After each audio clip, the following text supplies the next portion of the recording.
வணக்கம் ரசிக பெருமக்களே. இன்றைக்கி நம்ம பார்க்க போகிற சேனலின் பேர் மிக்தா சேனல். அவர் சேனலில் இதுவரைக்கும் நம்ம யூடியூப் சேனலுக்கு என்னென்ன போட்டிருக்காரு, அந்த சாங்கை எப்படி அழகாக செலெக்ஷன் பண்ணியிருக்காரு அப்படிங்கிறதெல்லாம் இன்றைக்கி நம்ம விரிவாகவும் தெளிவாகவும் சுருக்கமாகவும் பார்த்துருவோம். அந்த சேனலை நம்ம பார்க்க போனால் என்ன வேணும் சொல்லுவேன் என் உள்ளம் அப்படின்னு ஒரு சாங் போட்டிருக்காரு. அது சாங்கு அழகாக இருக்குது.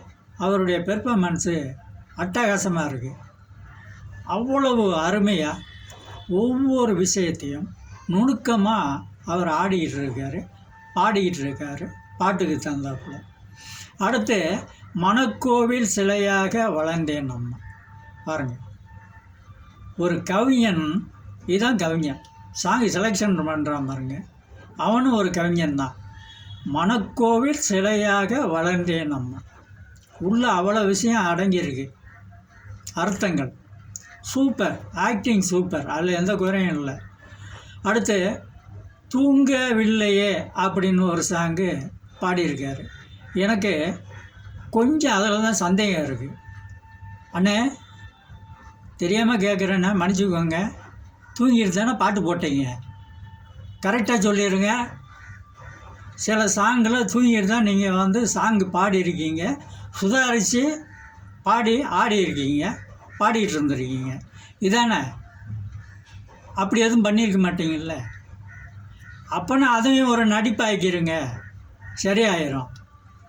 அது பிறகு எல்லோரும் மாதிரி உங்கள்கிட்ட எல்லாமே இருக்குது, கார் இருக்குது, எல்லாமே இருக்குது. காரில் போய் ஜாலியாக வயல்வெளி, தோப்பு, ஏதாவது தண்ணி உள்ள இடம், அந்த மாதிரி நீங்கள் ஏன் போட மாட்டேங்கிங்க? வீட்டுக்குள்ளே வச்சு ஏன் போடுறீங்க? உங்கள் பெர்ஃபார்மன்ஸ் சூப்பராக இருக்குது. சில இடம் வெளியே வச்சு பண்ணியிருக்கீங்க. அது இயற்கை சூழ்நிலையில் உள்ள இடத்துல போய் நீங்கள் சாங் பண்ணியிருந்தீங்கன்னா அருமையாக இருந்திருக்கும்.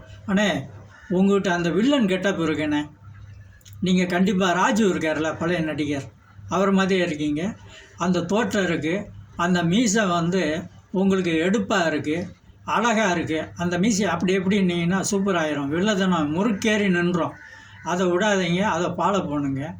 ஏதாவது முடிஞ்ச வில்லத்தனமான விஷயங்கள் யூடியூப்புக்கு எடுத்து போடுங்க.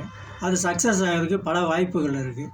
ஆனால் டைட்டு ஃப்ரேம் தானே வச்சுருக்கீங்க, டோப்பாக வைங்கண்ணே. டோப்பாக இல்லாமல் தயவு செஞ்சு சாங் பண்ணாதீங்க. டோப்பாக ஏதாவது உங்களுக்கு வேணும் அப்படின்னா என் கைத்தறையில் நீங்கள் ஃபாலோ பண்ணுங்கள், உங்களுக்கு நான் வாங்கி கொடுங்க. நன்றி, வணக்கம்.